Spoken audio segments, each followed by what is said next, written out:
welcome back to GAMER-0. I'm your host T-Hill. I know I've been gone for a couple of days, but I'm back. I burnt myself out. Just work and everything was just taking too much out of me. I'm feeling relaxed now. I'm good to go. So let's get it in. I got two vids for you today. First one is going to be my GAMER-0 episode for Resistance Fall of Man. I hope you enjoy it. Second one is going to be something I hope you enjoy it. Something I'm really passionate about, and I want to start making a habit of doing these episodes.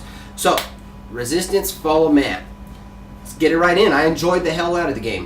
Even to today's standards, I took my time, played through it, pacing myself, not rushing through it, not trying to consume it again, not feeling rushed, not just really trying to be analytical and as a gamer and say, does this experience still hold up to the Uncharted 2s, the Killzone 2s, the God of War 3s? How does it feel? So, story. Come on now. If you haven't played Resistance, you need to get on the series. It's a hot series.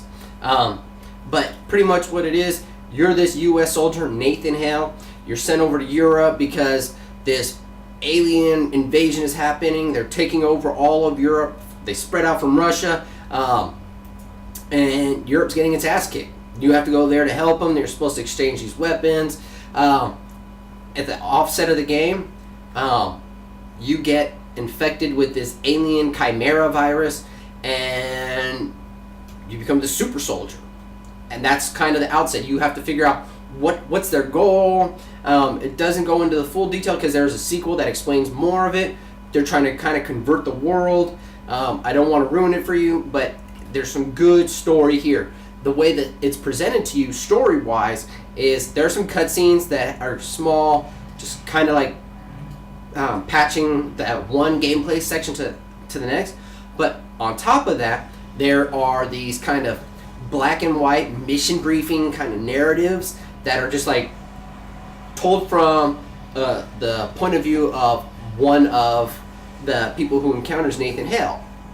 I don't want to ruin any of that for you. If you haven't played Resistance Fall of Man or the Resistance series, it's a great series. You'll enjoy the narrative.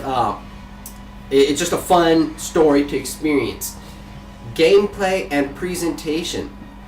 So if you want to go by the presentation part of it, how does the graphics and the presentation part, does it hold water against, can it even be considered in the league of an Uncharted 2 or Killzone 2?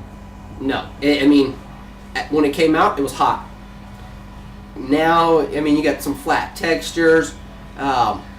The character models are kind of stiff. Aside from that, the presentation, and when I say presentation, I mean like aesthetics, immersion, how believable is the universe you're in? How captivated are you by each set piece that draws you in? It's a top-notch game from that perspective, from that presentation perspective.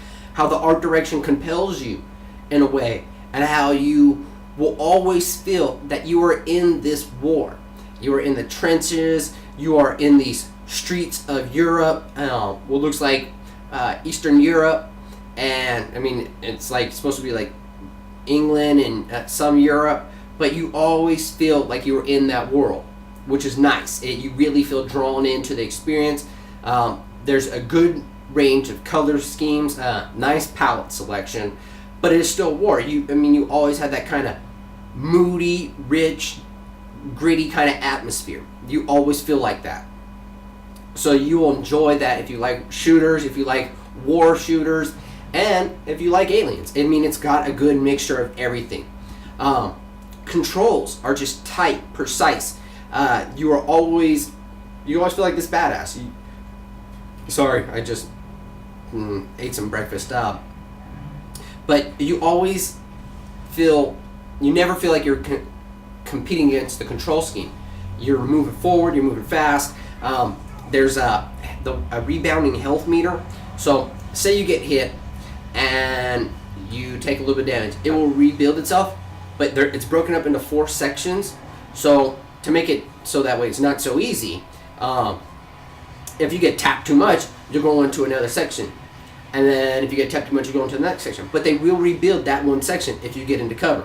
Won't go all the way back, but it will rebuild that one section.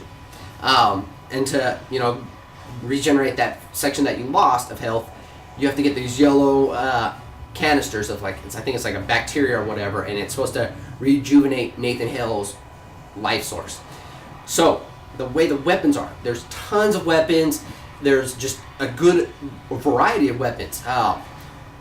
The way that they are set out in the control scheme is great. You got this weapon wheel, which allows you to, on the fly, pick up a weapon or select a weapon, and you'll get this menu that goes all the way around, and you get multiple on this side, multiple up, multiple to the right, multiple down.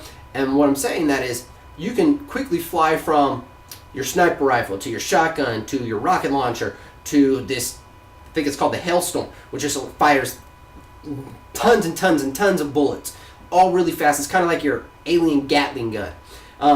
But the cool thing is, most of the weapons have secondary abilities. So one of them allows you, I think it's called the auger. It allows you to shoot through surfaces. So say somebody's hiding, you're in a tight corridor, and lots of bends and turns, and you know there's going to be people hiding behind walls that are going to pop out. You can use the auger to see through the wall. Not really see, but it will. Your reticule will light up red, letting you know someone's on the other side. And you can fire, and it will hit the surface and become more dangerous as it goes through that surface. So the more surfaces you shoot through, the more dangerous the weapon gets as it goes through. But on top of that, say you're getting blasted, you know there's going to be a corridor which is straight away, and people are going to come down. You can use your secondary ability, which is throw out a shield. Now it's in front of you, so their bullets are stopping. You can shoot with your auger right through it. Really cool feature. Really cool. And all the weapons have that. You got a sniper rifle that can slow down time, and that's really sick. So that way you're getting in there and you have to take that shot, and people are just normally be moving all over the place. You can slow down time and then take a perfect headshot. I found it very useful later on in the game when the enemies can do more damage than you, and you got to take them out fast. There's just a great assortment of weapons. It's Ratchet and Clank's designers. It's Insomniac. The weapons are imaginative and fun as hell. You will enjoy the great selection of weapons. The way you fight, and the way the enemies are moving towards you, you always feel like I can't even say it any better than you're just the badass. And that's just how Nathan Hale is. That's how he does his thing. Replayability. There is a multiplayer section for this game. So there's two ways to look at it. They've got the co-op. It's local. It's not online. It's a local co-op, so you can play through the story as Nathan Hale and another one of the soldiers. Or, which that's always fun. Would have been nice to have that online, but on the onset of the PS3, there wasn't a really super strong online community and networking skills, so now it's more realistic to have that. But if you're sitting down with your buddy and you want to play a shooter, split screen, you don't mind, there you go. There is an online multiplayer, which is great. You know how multiplayer is, it's just competitive. There's just a lot of added plus. Plus, when you beat the game, you get new weapons to play through it again. So there is a fun part of it, and it's just a good experience. All in all, what would I have to say about Resistance Fall of Man? Get the game. It's only going to cost you like probably $20 right now. It could still easily, if they dropped it as a brand new game, it could still drop for a good $40. I wouldn't say 60, but $40 would be realistic. It is still a hot title from the gameplay experience. It's fun. You will enjoy this. If you've never copped a Resistance game, go out and check this out. So, Resistance Fall of Man. I've switched up my review score, the way I'm going to do it. I'm still going to do out of 5. But this is definitely have to be 4 badasses out of 5. Yeah. I'm going to use badasses now. Hope you enjoy them. And it is definitely 4 badasses out of 5. I hope you enjoyed this episode of GAMER-0. I got one more for you. You can always follow me on hiphopgamershow.com. You can follow me on Twitter. It's T_Hill0. Or you want to game with me online, hit me up on PSN. It's T-Hill. Hope you enjoy this episode. I'm out. Peace.